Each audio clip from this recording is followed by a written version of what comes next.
Manoj police ஸ்டேஷன்லேருந்து முத்து வீட்டுக்கு கூட்டு வராங்க. என்னாச்சுடா, ஏன் இப்படி வந்துட்டு இருக்கான் அப்படின்னு சொல்லி கேட்குறாங்க. அப்போ இல்லைப்பா, அவன் குடிச்சிருக்கான்ப்பா அப்படின்னு சொல்லி சொல்கிறாங்க. ஆமாம், வேற என்ன பண்ணுவான் அவன்? அதான் அவன் பொண்டாட்டி அவனை விட்டு போயிட்டாங்கன்னா அப்புறம் அப்படி தான் பண்ணுவான். அதுக்கு தான் போய் கூட்டிகிட்டு வரான்னு சொன்னால் கேட்க மாட்டேங்கிறான். அவனே அவன் கஷ்டப்படுத்திட்டு எல்லாத்தையும் கஷ்டப்படுத்திட்டு இருக்கிறான் அப்படின்னு சொல்கிறாங்க. அப்போ விஜயா ரூம்குள்ளேருந்து ரொம்ப கோவமாக வந்து, என்னங்க பேசிட்டு இருக்கீங்க? தெரிஞ்சு தான் பேசுகிறீங்களா? நம்ம குடும்பத்தவே இத்தனை நாளாக உட்காந்து ஏமாத்திட்டு இருக்கிறா. அவளை திரும்ப வீட்டுக்கு கூட்டு வரணும்னு திரும்ப திரும்ப பேசிட்டே இருக்கீங்க. உங்களுக்கு கொஞ்சமாவது அறிவு தான் இருக்கா இல்லையா அப்படின்னு சொல்லி கேட்குறாங்க. இங்கே பாரு, நீ பண்ணுறதா கொஞ்சமாவது புத்தியே இல்லாமல் பண்ணுற. அப்போ அந்த பொண்ணு வந்து நீ தான் கூட்டு வந்த மருமக, நீ தான் கூட்டு வந்த மருமகன்னு சொல்லிகிட்டே இருக்கிற. அப்படியே இருந்தாலும் அந்த பொண்ணு என்ன வீட்டை விட்டு நம்ம ஏதாவது தப்பு பண்ணிட்டா முடிக்கி விட்டுற முடியுமா? இப்போ ஒரு பொம்மை கடையிலேருந்து வாங்கிட்டு வரோம், அது பிடிக்கல அப்படிங்கிறக்காக தூக்கி போட்டுறலாம். அதே போல தான் வாழ்க்கையை நினச்சிட்டுக்கிறேன் நீ அப்படின்னு சொல்லி கேட்குறாங்க. இங்கே பாருங்க, எது நீங்கள் பேசுகிறது சம்மந்தப்படுத்தி பேசுகிறீங்க, எனக்கு ஒன்றுமே புரியல. மனோஜோட வாழ்க்கை அதில் அடங்கியிருக்குது இல்லை, நீ யோசிச்சு பாரு விஜயா அப்படின்னு சொல்கிறாங்க. நானும் அதாங்க சொல்கிறேன். அவள் கூட இருந்தானா மனோஜோட வாழ்க்கை என்ன ஆகிறது? புரிஞ்சுதா இல்லையா உங்களுக்கு? மனோஜை முடிஞ்ச வரைக்கும் அவகிட்ட பேசவும் கூடாது அப்படின்னு சொல்லி சொல்கிறையே. அப்போ அவனுடைய வாழ்க்கை இப்படியே போயிட்டு போதுன்னு விட போறியா? இங்கே பாரு எப்படி குடிச்சிட்டு வந்து நிற்கிறான்னு பார்த்தியா அப்படின்னு சொல்லி கேட்குறாங்க. இங்கே பாருங்க, அவன் ஒரு நாள் 2 நாள் வேதனையாக தான் இருக்கும், இல்லைனால சொல்லலை. ஆனால் வந்து அவன் மறுபடியும் வந்து ரோகிணியோடையெல்லாம் வந்து சேர்ந்து வாழக்கூடாது அப்படின்னு சொல்கிறாங்க. அப்போ நீ என்ன தான் முடிவில் இருக்கிற? நீ என்ன சொல்கிறியோ அதான் மனோஜ் கேட்பான். உன்ன மாரி அவன் எதுவுமே பண்ண மாட்டான் அப்படிங்கிறக்காக நீ பண்ணுறியா அப்படின்னு சொல்லி கேட்குறாங்க.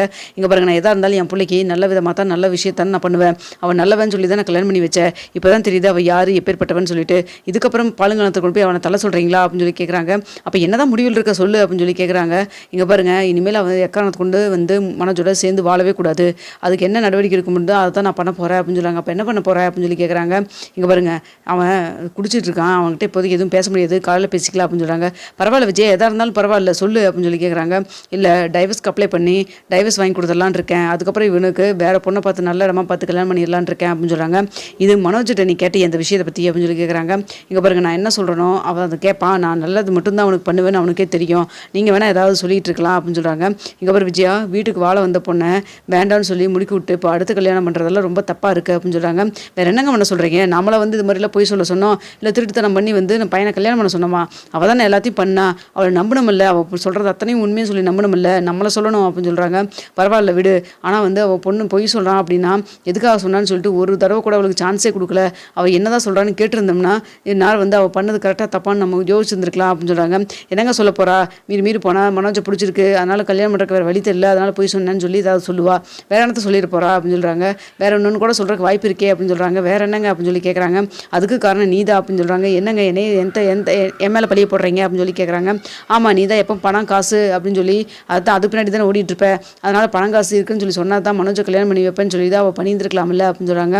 அப்போ முத்து சொல்கிறாங்க, ஆமாப்பா அதுக்கும் வாய்ப்பு இருக்குதுப்பா, இந்த பார்லர் நம்ம அதுக்காக கூட சொல்லியிருந்துருக்கலாம். ஆனால் இருந்தாலும் கல்யாணம் ஆகி வந்ததுக்கப்புறமா அது கொஞ்சமாவது அப்படிலாம் இல்லைன்னு சொல்லி தான் சொல்லியிருக்கலாம். ஆனால் மலேசியா மாமா எத்தனை பொய் மேலே பொய் எல்லாம் அடிக்கிட்டு போயிருக்காங்க அப்படின்னு சொல்லி சொல்கிறாங்க. நீ வேறடா கொஞ்சம் அமைதியாரு. விஜயாவே முன்னாவே வந்து ரோகிணி வீட்டுக்குள்ளேயே வரக்கூடாதுன்னு சொல்லிட்டு என்னென்னமோ பண்ணிட்டு இருக்கேன், நீ வேறு அதுக்கு தகுந்த மாதிரி பேசாதடா அப்படின்னு சொல்கிறாங்க. இல்லைப்பா, அம்மா சொல்கிறது சில நாய் இருக்குல்ல, இத்தனை போய் பேசிட்டு பித்தலாட்டம் பண்ணிட்டு நாளைக்கு என்ன சொன்னாலும் அது உண்மையாக பொய்யான்னு நம்ம உட்காந்து மண்டை உடச்சிட்டுலாம் இருக்கணும். அதுக்காக என்னடா இப்போ வந்து டைவர்ஸ்க்கு வாங்கி கொடுக்க சொல்கிறியா அப்படின்னு சொல்லி கேட்குறாங்க. இல்லை, டைவர்ஸ் வரைக்கும்லாம் போக வேண்டாம், ஆனால் அவங்களுக்கு புத்திமதி சொல்லி மறுபடியும் திருந்தி வாழ தான் ஒரு சான்ஸ் தான் கொடுத்து பார்க்கணும், வேறு என்னப்பா பண்ண முடியும் அப்படின்னு சொல்கிறாங்க. அதான்டா நானும் சொல்கிறேன், இது ஒரு தடவை தப்பு பண்ணிட்டா இன்னொரு தடவை இது மாதிரி தப்பு பண்ணாத மாதிரி நம்ம வந்து எடுத்து சொல்லி இனிமேல் வந்து இது மாதிரி தப்பு பண்ணினா கண்டிப்பாக டைவர்ஸ் வரைக்கும் போயிடுன்னு சொல்லிட்டு ஏதாவது மிரட்டி தான் வைக்கணும் அப்படின்னு சொல்கிறாங்க.